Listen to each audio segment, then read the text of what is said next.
Welcome to Trinity Ranch. We're excited to take you along on our first field trip. We had between 40 and 50 children and adults. It was a great turnout for our first time. Thank you for everyone who came out and endured the very cold temps with us the first part of December.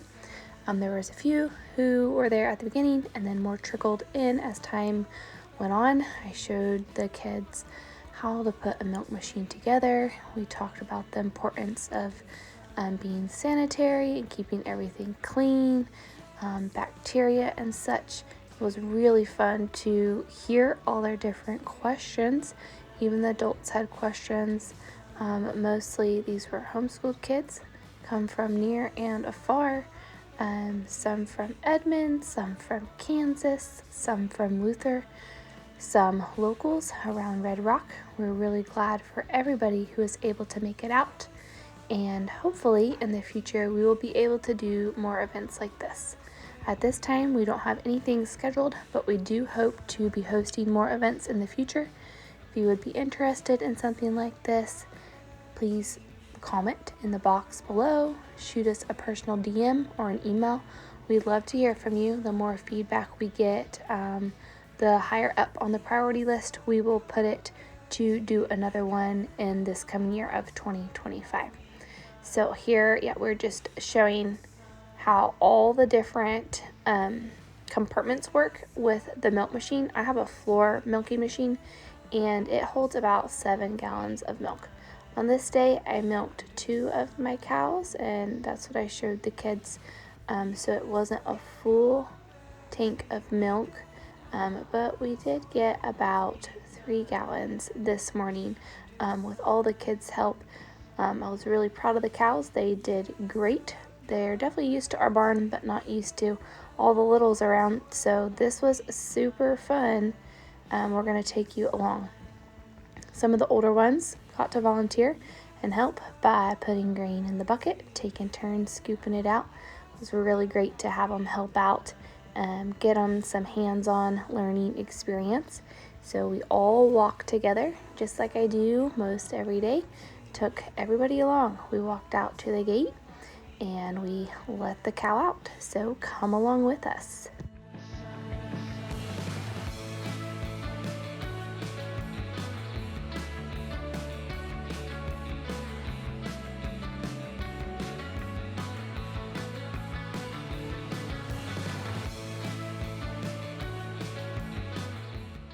Yeehaw! Okay, Maui is out of the gate. When she saw the line of people, she was a little unsure. So she ran and bucked out of the gate, which I did anticipate. She definitely felt some of the energy from the kids, but it was a great experience. Quickly she calmed down and did as she always does, just walked nicely on up to the barn. It was super fun to talk with the kids about our energy and our thoughts and the things we bring to animals. Whether it's a horse or a cow or other animals, they can feel if you are upset or if you're being wild. So we talked about our presence. We talked about how to approach animals and safety. Once the cows were in the stanchion, the kids had all took turns brushing and petting the cows and getting to ask questions. It was great to have hands-on learning from the little 1 and 2 year olds all the way up to the teenagers. Everybody was able to have a turn. I thoroughly enjoyed getting to share this part of my life, as it is a passion of mine, and getting to share it with the generations coming behind. It was a really fun day despite the cold temps. So I was just showing them and explaining about the cow's udder and how things work. A few of these kids are from local farms and ranches, but most of them were not. So they had a lot of great questions and they were super eager to get their hands on and help. So after I cleaned her up, I let the kids one by one, whoever wanted to, get to come up with me and help squeeze a little bit of milk out, just so they could feel an udder, see what it was like to get milk out. For kids who have never seen this process or been around it. It was a whole lot of fun to show them how everything works from the very beginning all the way to the very end when you get to drink the milk.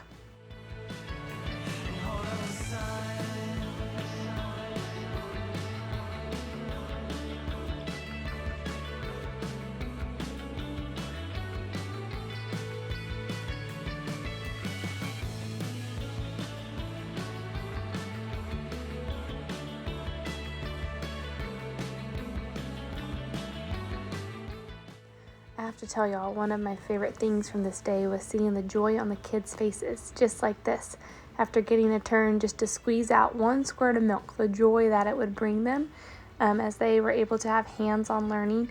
I'm a hands-on learner myself, and so getting to share my daily life and my passions with the next generation and give them the experience of hands-on learning was such a gift to me. I loved seeing the joy on their faces and their questions and them thinking about all the different aspects of it. It was really, really special to be able to share this part of my life. Here I was just explaining how the machine works, how it hooks on, showing the kids the cow's udder and to watch it because you can visibly see the udder getting smaller as the milk is coming out. Depending on your machine and the cow and how much milk there is, it takes anywhere from like 2 minutes to 5 minutes to milk a cow out with a milking machine. It's very quick, so you could actually watch the udder size go down. So it was really fun just explaining how it all worked. Cody helped me hook it up real quick, and then we watched the first cow here, Maui, get milked out, and I got to explain the whole process to the kids. A huge shout out to all the helping hands that are around. My mom, first of all, took almost all, if not all, of these videos and photos on today's video. She videoed this from my phone for me, so it was really nice to have this footage to show you all.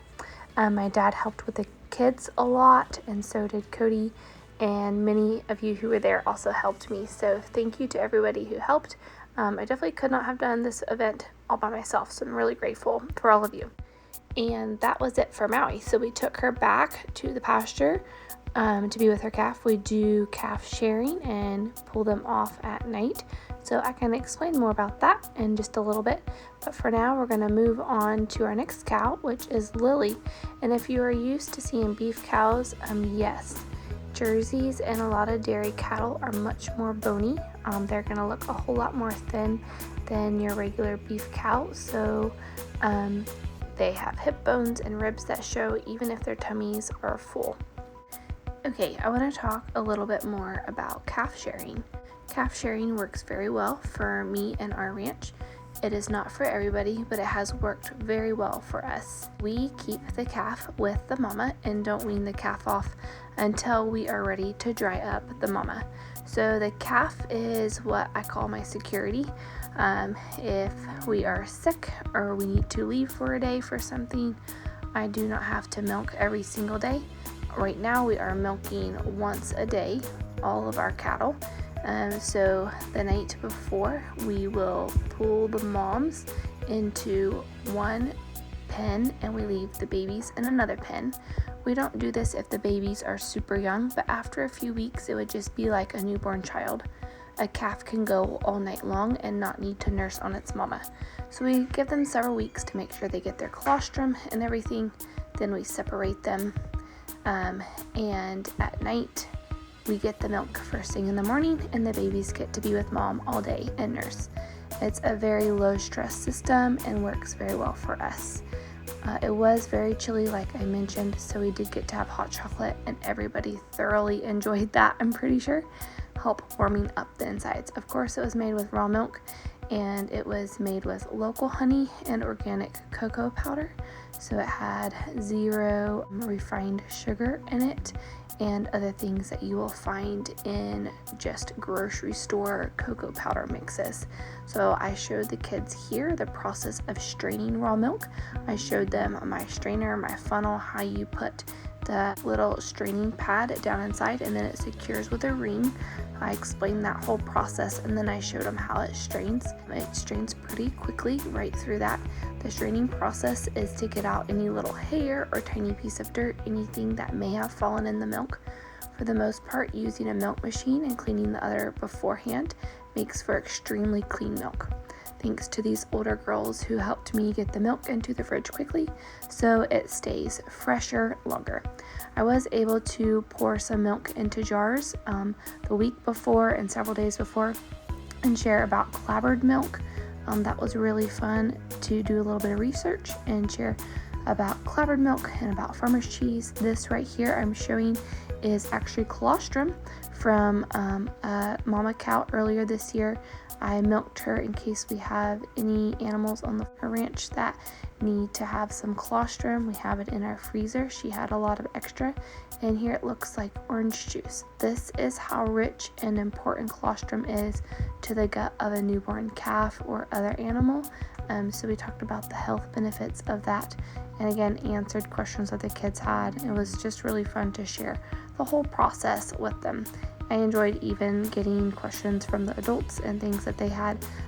Here I didn't put the sound on for any of these that I was talking because there's quite a bit of background noise, so I just decided to do a quick voiceover for y'all. But this was the farmer's cheese. It had sat out for about 7 days. This is raw milk sitting in a jar on your counter. It takes 2 to 7 days depending on how much good bacteria is in the milk and then the temperature of your house.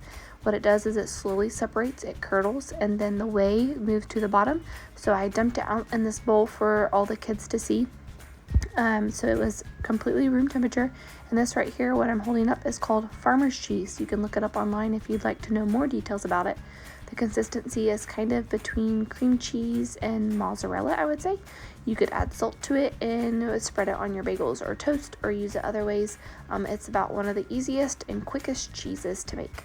Next, we went down to our white barn where we have our chicken coop and let the littles gather eggs. So that was also a really fun hands-on thing.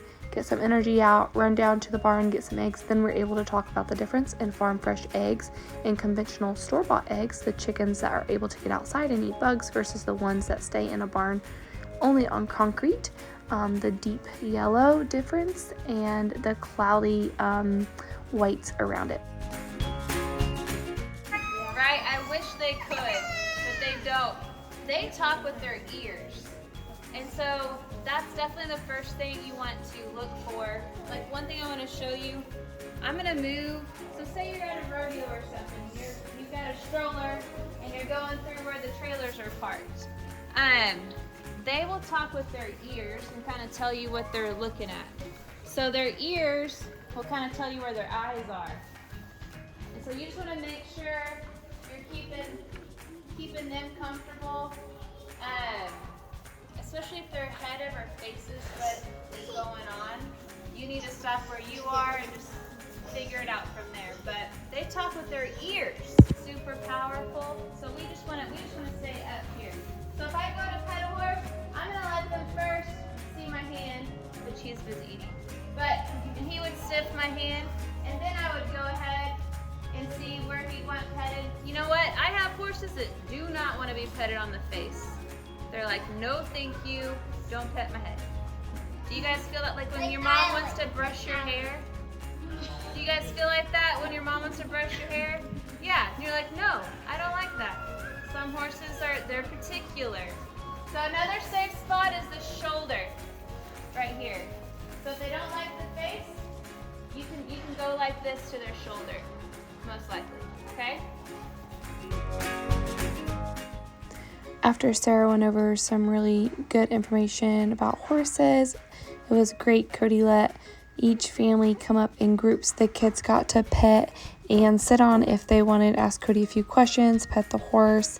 This was, I think, a highlight for a lot of the kids to get to be this close and get to bond with the horses. That was a really fun part of the day.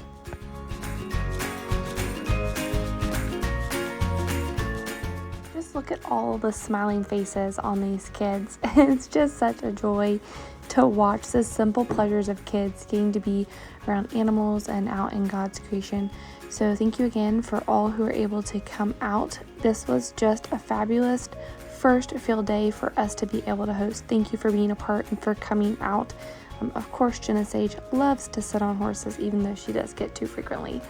If you would like to subscribe, you'll be notified when we do post every other Thursday.